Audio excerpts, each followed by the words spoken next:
Consider the possibility that the universe relies on your existence. The traditional Newtonian worldview, which emphasizes distinct entities, suggests that humans exist within a physical realm governed by specific laws like gravity and thermodynamics, portraying the universe as a separate autonomous entity. Yet the emergence of quantum physics challenges this perspective. Although this shift is novel in scientific discourse, it echoes ancient spiritual teachings. Hermes Trismegistus, a sage from antiquity, taught as above, so below as below. So, above this implies that our world is akin to a holographic matrix, a reflective surface mirroring the consciousness cast upon it. Quantum physics aligns with this ancient wisdom, suggesting that reality may not be a standalone construct, but is shaped by the observer's consciousness in this realm of thought, where quantum physics entertains the concept of a multiverse and infinite timelines. Your perception might significantly influence the manifestation of reality. Neville Goddard, in his work Thinking Fourth Dimensionally, suggests that the fourth dimension serves as a source for our three-dimensional existence, housing an endless array of life possibilities, akin to infinite world lines. Similarly, Dr. Joe Dispenza highlights, in the realm of quantum physics, the existence of an infinite field brimming with potential outcomes for our lives. This boundless quantum field, or the all, resonates with the ancient teachings of Hermes Trismegistus. As described in the Kabbalah, it's a domain where every conceivable life outcome already exists. This leads to a pivotal question: what dictates the specific timeline we experience? Neville Goddard fittingly states, assume the feeling of your wish fulfilled, and observe the route that your attention follows. Time A construct confined to our three-dimensional reality holds no sway in this context. Dr. Joe Dispenza adds, our thoughts have a direct connection to our direct level of health in these higher dimensions. Everything you could potentially become is already a reality, transcending the linear constraints of time as we perceive it. You exist in this specific, limited life within a certain timeline.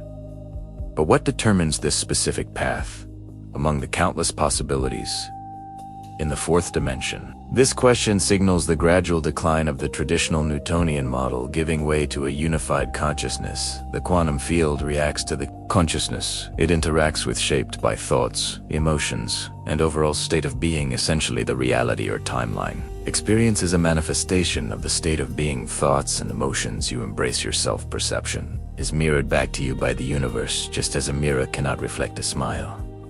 If you do not smile first, the universe responds. Similarly, the reflection depends entirely on your input. When you smile, the mirror reflects a smiling face. Similarly, the all-encompassing entity, be it God, Source, or the quantum field, echoes your inner state. As envisioned by the all, the purpose of creation is to traverse through endless unique experiences stretching to the bounds of infinity. The all, an omnipresent force, respects your freedom of choice.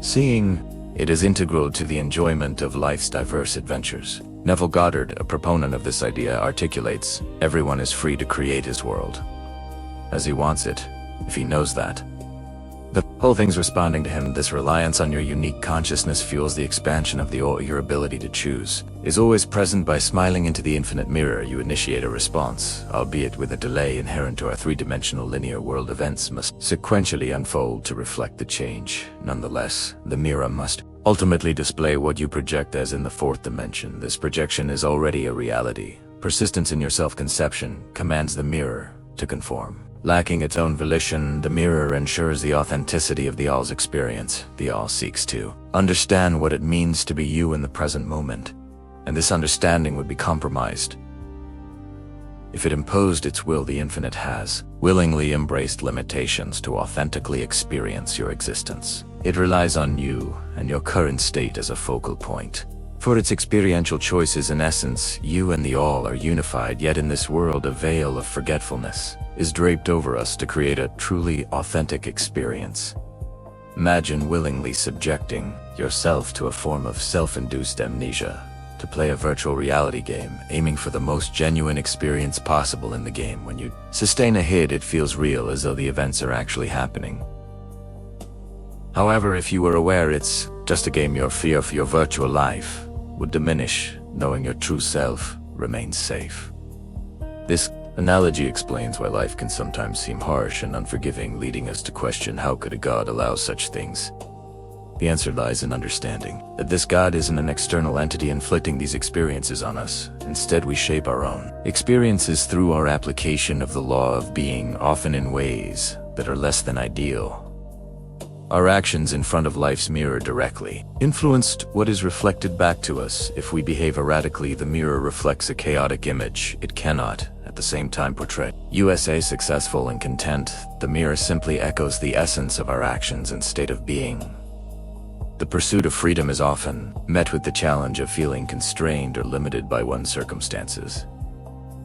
This struggle can be a catalyst for a deeper understanding of the self, and the world is influenced by the teachings of Neville Goddard and similar thinkers. They propose that the obstacles and trials in life might not be solely the result of an external, selectively benevolent deity.